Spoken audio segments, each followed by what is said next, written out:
우리 교회는 70세 이상 된 어르신들의 찬양대가 있습니다. 시온 찬양대, 삼부 찬양대도 있고 일부 주일 예배 찬양하는 샤론 찬양대도 있고 우리 카이레테 찬양대도 있는데, 수요일 날 어르신들이 이 찬양대원으로 구성된 행복누리회 찬양대라는 찬양대가 있습니다. 아시나요? 네, 홈페이지 가서 보셔도 좋고 유튜브에 가서 보셔도 우리 교회의 큰 자랑이 아닐 수 없는데요. 아마 여러분들에게는 할머니가 되실 거예요. 70세니까 70세 이상 된 어르신들이 찬양을 하세요. 이 어른들하고 이제 이야기할 기회가 있어서 목사님이 어른들하고 예배를 드리면서 물었답니다. 집사님, 권사님, 지금이라도 예수님이 오시면 나는 천국에 갈 수 있다 라고 확신하십니까? 라고 질문을 했어요. 그랬더니 모인 분들 중에 3분의 2 정도가 자신 있게 손을 들지 못하더랍니다.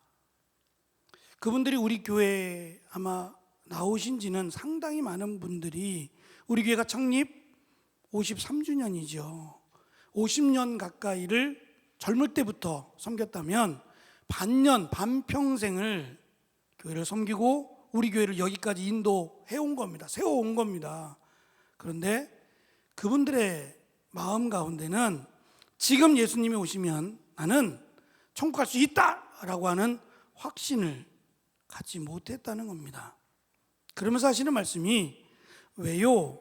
라고 물었더니, 목사님, 제가 죄가 많아서, 제가 한 게 별로 없어서 라고 대부분 이야기를 하시더랍니다. 여러분에게 제가 묻죠. 지금 예수님이 오시면 나는 천국 간다 라고 확신하는 사람 손을 가볍게 가슴 쪽에 이렇게 들어보세요. 이렇게 많을 수가. 여러분도 똑같이 나는 한 게 없어서, 나는 죄가 많아서 라고 생각을 하십니까? 아마 오늘 우리에게 주신 말씀은 이 부분에 대한 답이 될 겁니다. 오늘 말씀에 등장하는 대화의 상대는 40절에 있는 대로 형제라고 되어 있습니다. 내 형제에게, 이 형제는 세상에 속한 사람들이 아니라 예수님을 믿는 믿음의 지체들을 의미합니다. 그 지체들이 힘들고 괴롭고 어려웠을 때에 그들을 보살피고 그들을 도와주고 했던 일들에 대해서 예수님은 칭찬을 하십니다. 그것이 나에 대해서 한 거다 라고 말씀하시며 양과 염소의 비유를 드셨어요. 양은 어떻게 생겼는지 아시죠? 염소는 어떻게 생겼는지 아시죠? 그런데 우리가 알고 있는 양과 염소와 이스라엘의 양과 염소가 다릅니다. 이스라엘은 양과 염소를 구별하기가 너무 어려워요. 너무 비슷하게 생겼어요. 그러면 어떻게 알아보느냐? 꼬리로 알아봅니다. 꼬리가 올라가면 염소고 꼬리가 내려오면 양이에요. 희한하죠?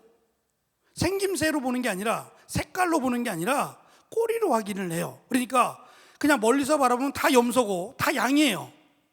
꼬리를 보고 꼬리가 올라가 있으면 염소고 꼬리가 내려와 있으면 양입니다. 밀과 가라지 비유에서도 가라지가 이 잡초인데 사실은 독초입니다. 독초라서 주변에 있는 모든 밀들을 죽이는 겁니다. 그래서 가라지를 미리 뽑아버리면 좋지 않겠습니까? 라고 했더니 가라지를 뽑다가 비슷하게 생긴 밀을 뽑지 않겠느냐? 그러니 추수 때까지 내버려 두어라. 추수 때가 되면 밀은 익어서 고개를 숙일 것이고 가라지는 아무것도 열매를 맺은 게 없기 때문에 그냥 꼿꼿이 서 있지 않겠느냐? 그때 밀과 가라지를 구별해내요. 가라지는 타는 불에 집어넣고 밀은 곳간에, 알곡은 곳간에 넣으라고 말씀하신 것처럼, 사실 하나님의 백성이냐 하나님의 백성이 아니냐라고 하는 구별은 세상을 살아가면서 그냥 외모로 볼 때 잘 안 날 수도 있어요. 저 사람이 정말 예수님을 믿는 사람인지 믿지 않는 사람인지 그냥 만나서는 알기가 어려운 시대입니다. 그런데 지금 정확한 것은 다 구원받는 것은 아니다라는 거예요. 다 구원받는 것은 아니고 예수님을 메시아로 믿는 사람만 구원을 받습니다. 지금 나와 같은 지체를 도왔다, 보살폈다, 그랬기 때문에 구원을 받는 건 아니라는 거예요. 이미 구원을 받은 내 형제들이라고 하는, 이미 구원을 받았다면 그 구원을 받은 사람은 어떻게 삶을 살아야 되느냐에 대한 말씀을 하시는 겁니다. 특별히 마태복음 25장에는 세 가지의 비유가 있는데 이 비유가 같은 내용이에요. 같은 주제로 마지막 때 하나님의 나라가 임하면 심판을 받게 될 건데 라고 하는 유대인들을 향한 경고입니다. 그래서 이 비유는 이방인들에게는 없어요. 누가복음이나 마가복음에는 이 비유가 빠져 있어요. 유대인들에게만 있는 겁니다. 다시 말하면 유대인들을 미워서 하신 말씀이 아니라 사랑하니까 경고하시는 거란 말입니다. 아직은 이루어지지 않았잖아요. 아직은 심판의 때가 아니라 구원의 때입니다. 예수님께서 오신 것은 심판과 구원을 같이 하기 위함이긴 한데 심판하기 위함이 아니라 구원하기 위함이에요. 그래서 구원을 받지 못한 자는 심판을 받는 거지 심판이 목적이 아니라는 겁니다. 지금도 구원의 때입니다. 제가 한 가지를 더 물어보겠습니다. 예수님이 오셨습니다. 지금 예수님이 오셨습니다. 그러면 우리는 어디로 가요? 둘 중에 하나밖에 없어요. 지옥으로 가든지 천국으로 가든지 중간이란 없어요. 길은 두 가지입니다. 두 가지 길 가운데 나는 예수님을 믿으면, 제가 한 게 별로 없어서 제가 죄가 많아서 그런 거 생각하지 말고 예수님을 믿는다고 생각하는 사람 손 들어보세요. 나는 부족하지만 예수님은 믿어요. 예수님 믿는다고 말하는 사람은 다 가는 거예요. 아시겠죠? 가는 거라고. 네, 이건 제 약속이 아니에요. 성경의 약속이에요. 예수님을 믿으면 천국 갑니다. 그럼 예수님 오셨어요. 지금 오신답니다. 오셨어요? 그럼 우리 어디 가요? 천국 가죠. 그럼 안 믿는 사람들은 지옥을 가죠. 그것을 심판이라고 얘기합니다. 그럼 우리는 심판 받아야 안 받아요? 그것 때문에 이제 그 얘기하는 거예요. 권사님들은 예수님이 오셔서 심판하실 때에 너 뭐 했어?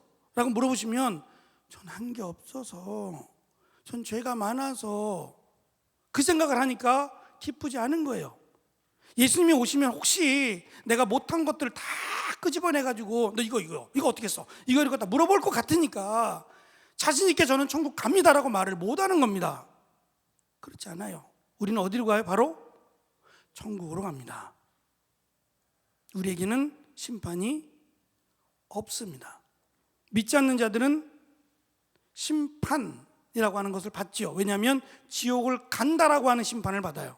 그래서 뭐 한 가지를 졌던 두 가지를 졌던 100가지를 졌던 똑같아요. 예수님을 믿지 않으면 그 사람은 지옥으로 바로 갑니다. 그것을 심판이라고 얘기합니다. 우리는 심판을 받지 않습니다. 바로 천국으로 갑니다. 그러면 예수님이 언제 오셔도 상관없지요.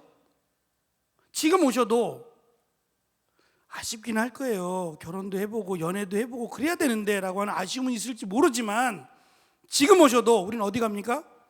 천국 갑니다. 1년 뒤에 오셔도 천국 갑니다.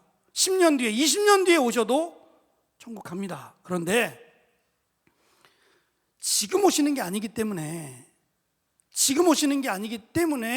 우리는 언제 오실지 모르는, 마치 도적같이 임하실 그 주님을 기억하며 믿음의 삶을 살아야 돼요. 근데 그 믿음이 뭐냐는 거예요. 그 믿음에 대한 기준을 지금 예수님께서 말씀하시려고 해요. 그래서 10명의 처녀들이 있는데 신랑이 언제 올지 몰라요. 근데 온다고 하는 시간이 조금 지체가 돼서 자기들이 준비했던 기름을 떨어져 버렸어요. 그래서 5 처녀는 들어가지 못해요. 그리고 기름을 넉넉하게 준비했던 5 처녀는 이 기름으로 신랑이 가는 그 길을 비춰줘서 신부의 집으로, 신랑의 집으로 갈 수 있는 겁니다. 여기서의 기름은 믿음입니다. 두 번째 나오는 비유가 달란트의 비유인데 어떤 사람에게는 5달란트를, 어떤 사람은 2달란트, 어떤 사람은 1달란트를 주었어요. 이 달란트는 지금의 돈으로 계산해 보면 조라고 하는 단위가 나와요. 적어도 약 3조에서 5조 정도 되는 거예요. 보통 평민들이 생각할 수 없는 돈의 단위입니다. 몇 천만 원도 아니고 조입니다, 조. 그러니까 이것은 그냥 개인이 빌려주고 빌려 돌려받을 수 있는 그런 금액을 말하는 게 아니라 가장 가치 있는 믿음을 말합니다. 믿음을 주셨어요. 어떤 사람에게는 5에 해당되는 믿음을, 어떤 사람에게는 하나에 해당되는 믿음을 줬어요.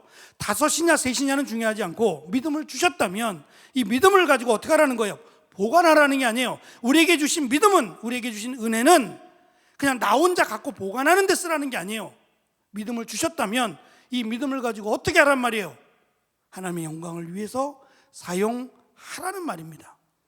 여전히 나는 부족해요. 여전히 나는 연약하고, 그런데 내가 예수님을 믿는 믿음이 있다면, 나에게 믿음을 주셨다면 이 믿음을 가지고 하나님의 영광을 위해서 사용하라는 겁니다. 그랬을 때에 5달란트를 가진 자는 5달란트를 남기는, 2달란트를 남기는 믿음의 열매가 맺어지는 역사가 있었어요.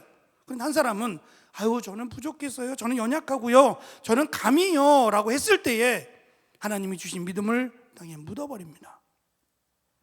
이 믿음을 하나님이 주셨는데 이 믿음을 묻어버렸더니 악하고 게으른 종아라고 하며 빼앗아버리고 5달란트를 가진 자에게 주며 그는 나가서 밖에 나가 울며 일을 가는 일이 있을 것이다 라고 말씀하셨어요. 경고의 말씀입니다.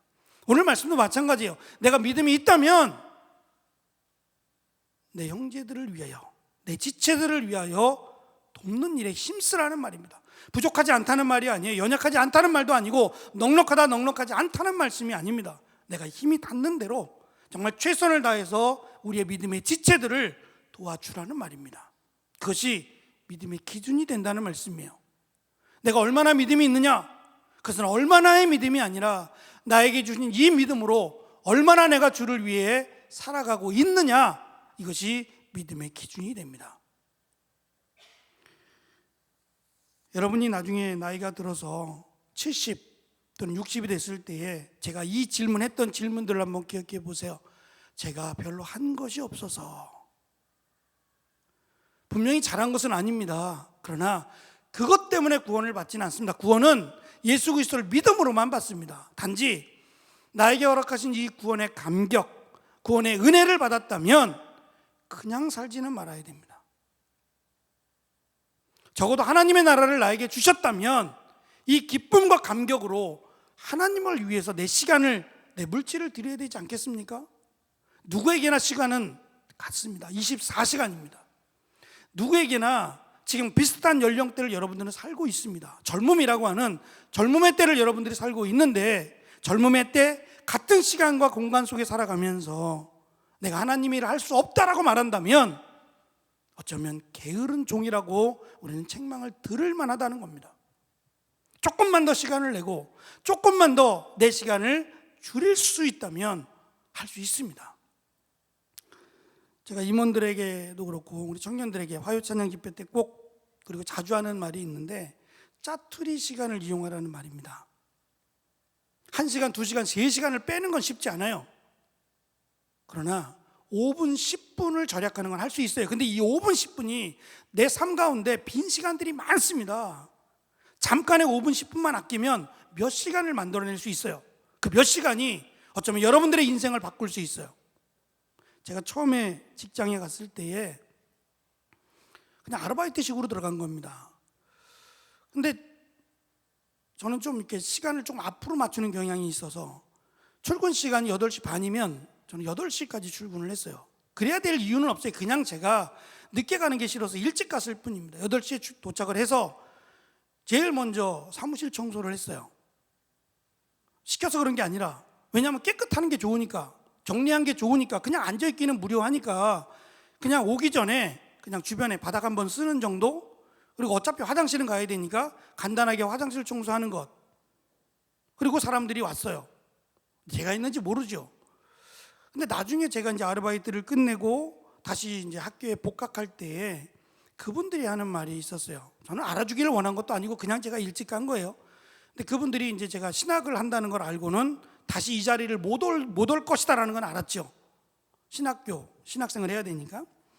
근데 그분들이 했던 얘기는 뭐 제가 일을 잘하고 이런 걸 떠나서 남들이 하기 싫은 일, 그리고 부지런하다는 것 하나만으로 정식 직원을 채용할 테니까 언제든지 오면 물어보지 않고 정식 직원을 채용하겠다고 얘기를 했어요. 그게 제가 처음으로 겪었던 아르바이트를 통해서 겪은 경험이에요. 일을 잘하는 거 아닙니다. 제가 뭐 어떻게 일을 잘하겠어요. 그런 쪽에 일을 배워본 적이 없어요.